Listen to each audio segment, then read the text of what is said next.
அவர் ஊழல்வாதி என்பதற்கு அவர் பணம் கட்டுறதே சாட்சி. நீங்க நீதிமன்றமே தீர்ப்பு கொடுத்துருது. சார், அவர் எங்க வெளியில் வந்திருக்காரு? ஏதோ ஒரு கட்சி ஆரம்பிச்சாரு, அவ்வளவுதான். ஒரு சம்பவம் நடந்து போச்சு, நடக்க முடியாத ஒரு சம்பவம் நடந்து போச்சு. அந்த சம்பவத்திலிருந்து 72 நாட்கள் வீட்டு விட்டே வரல. இது வரைக்கும் எத்தனையோ கட்சி தலைவர் இருக்கிறாங்க. ஆனா ஒரு சம்பவம் நடைபெற்ற பிறகு அதை துணிந்து நின்று அதற்குண்டான தீர்வு காணுவதுதான் ஒரு அரசு. இப்ப இந்தியன் குடிமகன் எல்லாருமே வருமானத்துக்கு அவங்களால வரியை செலுத்தும். அது எப்போ செலுத்துவாங்க? ஒரு நபர் எப்போ வருமான வரியை செலுத்தும் அப்படின்னு உங்களுக்கு தெரியுமா? நான் சொல்றேன். அதாவது ஒவ்வொரு ஆண்டும் ஜூலை 31ஆம் தேதிக்குள்ள கட்டி முடிச்சிடணும். இப்போ நான் ஒரு எக்ஸாம்பிள் சொல்றேன். அதாவது 2013 ஜூலை 31 இருந்து 2014 ஜூலை 31 இருக்குல்ல, அது ஒரு நிதி ஆண்டு.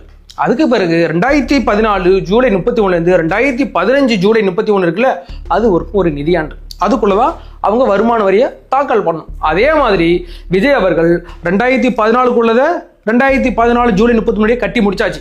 ஜூலை 31க்கு முன்னாடியே 2015ல் விஜய் அவர்கள் அவங்களுடைய அந்த வருமான வரியை அதை எப்போ தாக்கல் பண்ணார்னா 2015 ஜூலை 31 அதில் தாக்கல் பண்ணி முடிச்சாச்சு. சரி, அதுக்கு பிறகு வருமானத்தெல்லாம் எப்போ அவர் தாக்கல் பண்ணணும்? 2016 ஜூலை 31 தாக்கல் பண்ணணும். இது உங்களுக்கு புரிஞ்சுக்கிட்டீங்களா? சரி, புலி படம் இப்போ ரிலீஸ் ஆனிச்சு. இப்போ நெட்டெல்லாம் தேடி பார்க்க வேண்டாம், நானே சொல்கிறேன். புலி படம் அக்டோபர் 1ஆம் தேதி 2015 அன்னைக்கு தான் ரிலீஸ் ஆனிச்சு. அது எப்போ? அதாவது 2015 ஜூலையில் வரி கட்டி முடிச்சாச்சா? ஜூலை, ஆகஸ்ட், செப்டம்பர், அக்டோபர் 4 மாதம் கழிச்சு தான் புலி படமே ரிலீஸ் ஆகுது.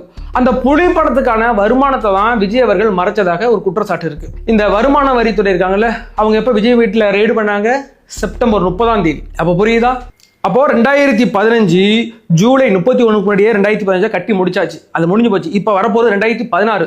அப்போ 2016க்கான அந்த சொத்து இருக்குல்ல, அவரோட வருமான வரி, அதை எப்போ கட்டணும்? 2016 ஜூலை 31 கட்டணும். இவங்க எப்போ வந்து உள்ள போந்தது?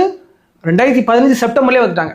அப்போ விஜய் அவர்கிட்ட கேட்குறது, இந்த பணம் எங்க இருந்து வந்துச்சு, இந்த வருமானத்துக்கான டாக்குமெண்ட் எங்க அப்படின்னு கேட்கும்போது விஜய் அவர்கள் தரப்புல இருந்து என்ன சொல்லப்பட்டதுன்னா, இது வந்து புலி படத்தோடைய இது வருமானம், நான் 2015 ஆல்ரெடி கட்டி முடிச்சிட்டேங்க, 2016 தான் நம்ம அடுத்து கட்டணும் அப்படிங்கிற பட்சத்தில் விஜய் அவர்கள் வருமான வரியை செலுத்தினாரா செலுத்தலையா? 2015 தான் ஆல்ரெடி செலுத்திட்டாரு, இன்னும் 2016 தானே செலுத்தணும். அந்த பணத்தை இல்லை என்ன ஒரு கன்ஃபியூஷன்னா, இந்த புலி படத்துடைய வருமானம் எப்போ பெறப்பட்டதுன்னா, மேபி அவங்க வந்து மேலேயோ இல்லைன்னா ஏப்ரல் மேலே பணம் பெற்றிருக்கலாம் விஜய் அவர்கள். இருந்த போதிலும் அந்த படம் ரிலீஸே ஆகல. புலி படம் ரிலீஸ் ஆனது அக்டோபர் 1ஆம் தேதி. அதற்கு ஆன வருமானத்தை கண்டிப்பா 2016 தான் கட்டணும், ஜூலை 31க்கு முன்னாடியே. அப்போ புலி படத்துடைய வருமானத்தை 2016 ஜூலை 31க்குள்ள தான் கட்டணும். ஆனா இவங்க வந்தது செப்டம்பர்லேயே வந்துட்டாங்க. இதுதான் பிரச்சனை. விஜய் அவர்கள் இந்த வருமானத்தை அவங்க காட்டல.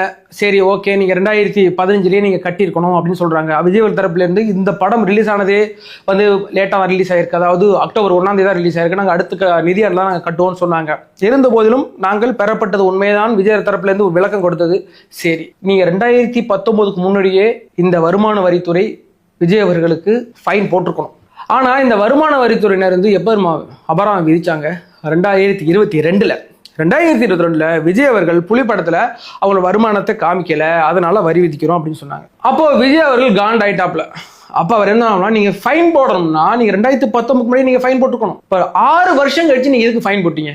இது தவறு, நீங்க வந்து அந்த காலக்கெடு மீறிட்டீங்க அப்படின்னு விஜய் அவர்கள் நேரடியா சென்னை உயர்நீதிமன்றத்துல ஒரு கேஸ் ஒன்று ஃபைல் பண்ணார். விஜய் அவர்கள் தான் கேஸ் ஃபைல் பண்றாங்க. அதாவது